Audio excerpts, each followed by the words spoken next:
Oh my, as Dick Enberg would say. Yeah, my people caved, and they said, if you want to be on the show, you got to wear a hat. And I said, are you sure? They said, yes. So I caved, and then I'm minus the hat today. You're not wearing a hat, you don't have a tie, you're a mess. Yeah, well, you don't have a tie either. But I look sharp. Oh, is that right? Unlike you. Yeah. So, listen. If you do say so yourself. I'm sorry, you want to interrupt me some more? Yes. All right, well, if I don't compliment myself, nobody else does, believe me. So, NCAA tournament time, baby. March Madness, probably the most exciting time of the year for so many people across the country, as people who don't watch college basketball at all will fill out a bracket. Some people will pick colors, some people will pick names, all sorts of different things. So what's your initial reaction to the overall bracket seeding? Anything jump out at you? I thought maybe Virginia should have been a 1.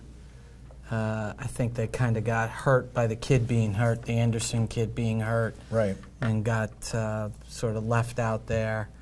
You know, other than that, I think, you know, people are where they should be. Probably there's probably one that I think is really weak, or, you know, a really high seed that shouldn't have been that high. Texas is an 11. I think you're going to find them play really, really well. They have a good team. They're very inconsistent, but they have a really good team, and I think they're going to be a very good 11 in that bracket. I know you're not going to like this, but I think Nova's the weakest one, and I think they got a tough road. You're right. I don't like it, and let's agree to disagree. Okay, sure. I think that Kansas as a 2 seed is a joke with 8 losses, considering they also lost in their tournament. I was surprised that Georgetown was a 4, even though the Big East was stronger this year. I thought that was probably a little high seed for them. UCLA being in the tournament, I think, is ridiculous. Mm-hmm. They scored what in the first half against Kentucky? 7 points. Mm-hmm. Got beat by 45. Mm-hmm. It was so bad that Calipari was looking for kids to come in from the stand to put on a Kentucky uniform to play at UCLA, and they get in, and the teams like Richmond and Temple that had pretty good seasons don't get a sniff. I mean, I think that's kind of bad, mm-hmm. but overall, I think it's a strong field.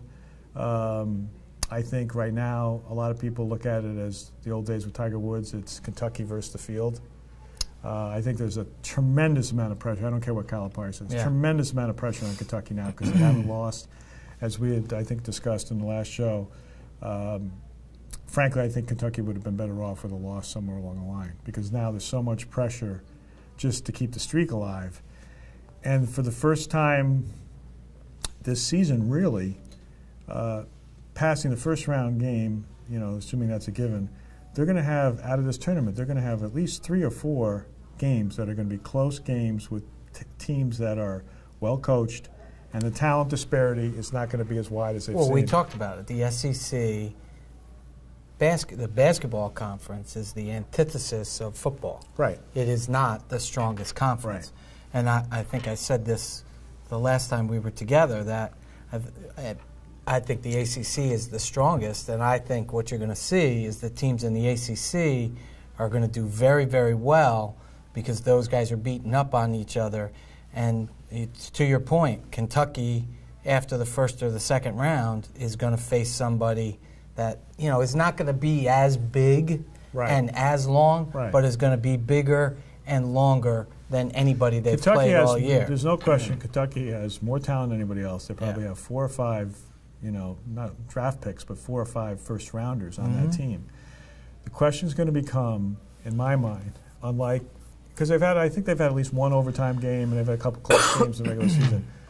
When they get into a very close game in the tournament, again, not to be redundant, against a team of comparable talent, maybe not as good, but as well coached and disciplined, how are those kids going to respond? And if they respond well, then probably Kentucky is going to certainly make it to the Final Four and probably in the championship game. If they don't, then all of a sudden the field's going to open up because Kentucky can get knocked off. And again, remember as Jimmy Valvano used to say, it's survive in advance. That's it. It's a one-game tournament. One-game tournament. People forget that because if Kentucky played almost anybody in the field, best 3 out of 5, they win 3 out of 5. Mm-hmm.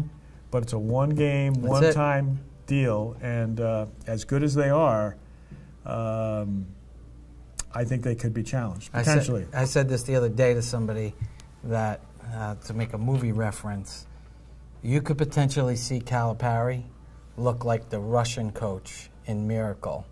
Right. When Herb Brooks says about him, he didn't know what to do when he called the goalie. Right. They had never been in that situation. By the way, speaking of that, did you see the HBO or the ESPN 30 for 30 I did. On that Russian team? Yeah.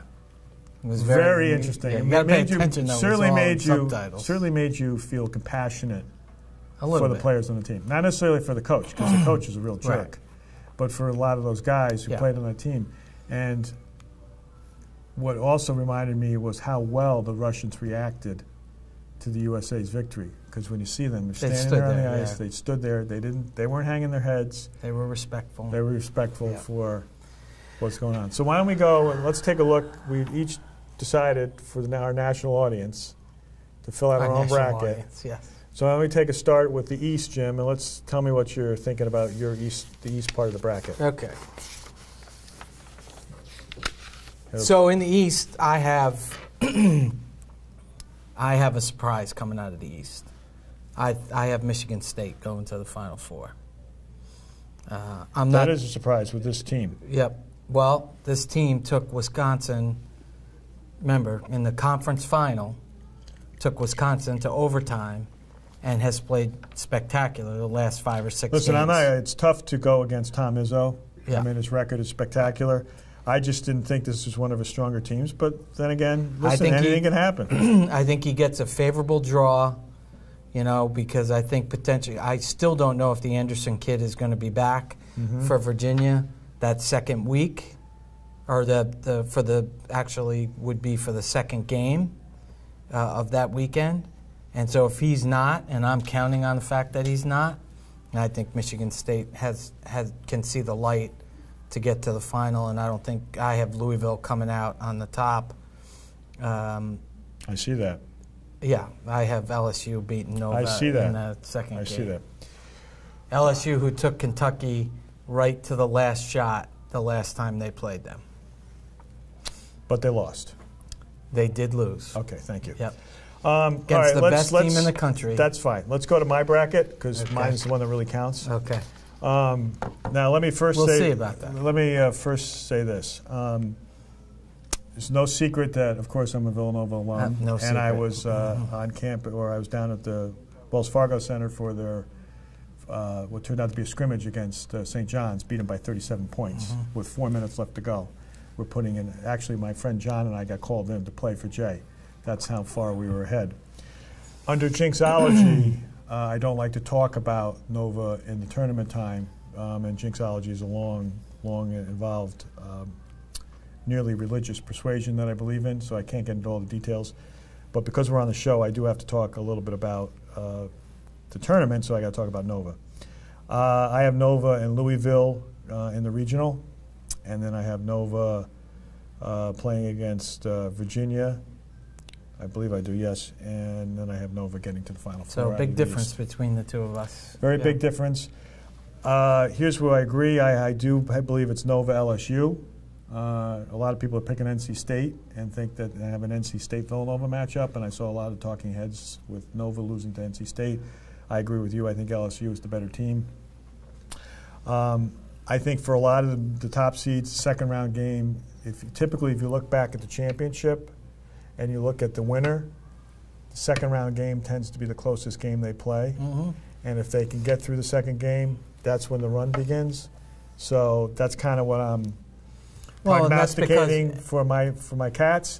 I agree with you. I think the second-round game is going to be tough. If they get past LSU, I'll obviously like to. Well, the reason the second-round game is so tough is because you get no time to prepare. Right. And you're playing a good team. And that's right. Whether you're a 1 seed, 2 seed, or 3 seed, you're going to play a quality program. You got to play 1 day later. Right. And then you get time to prepare, which gets you going.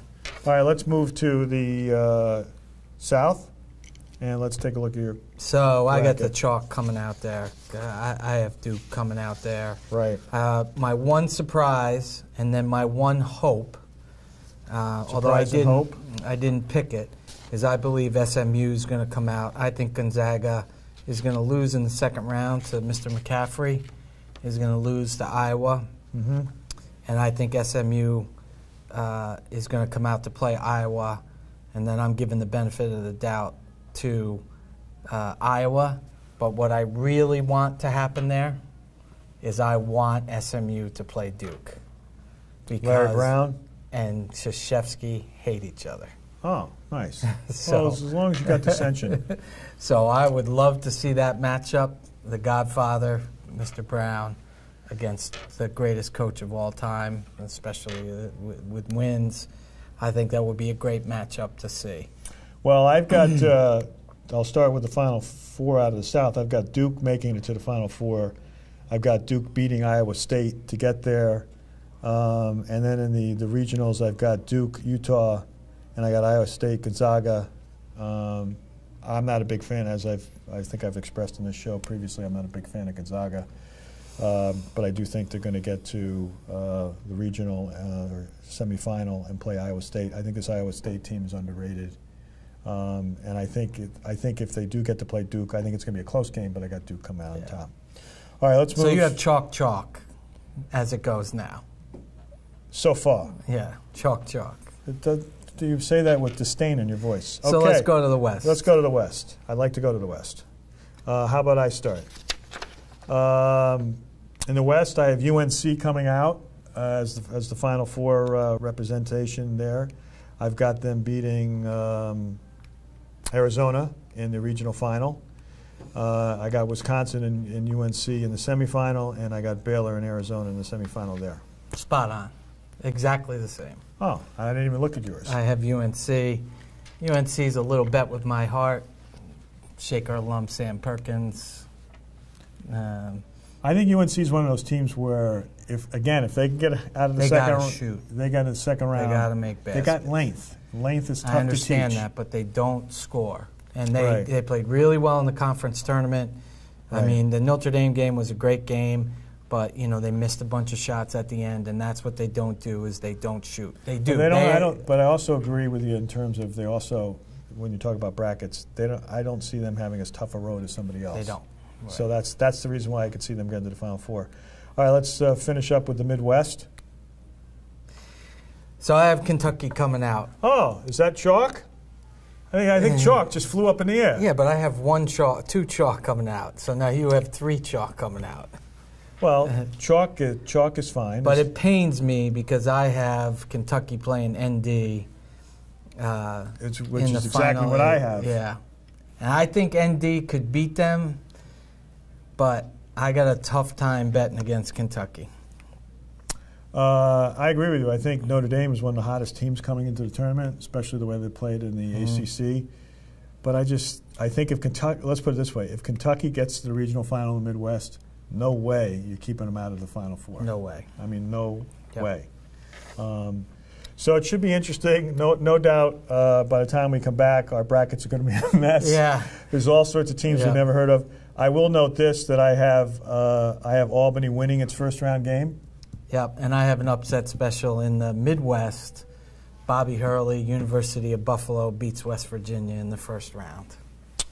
I also toyed with that one, but I just think Huggins and his team are... They led Kentucky at halftime.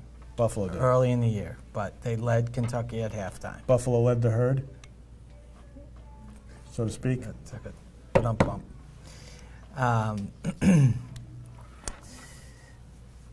So that's my one upset. So just to recap, your Final Four is Michigan State, Duke, North Carolina, Kentucky, and then I'm going with the chalk.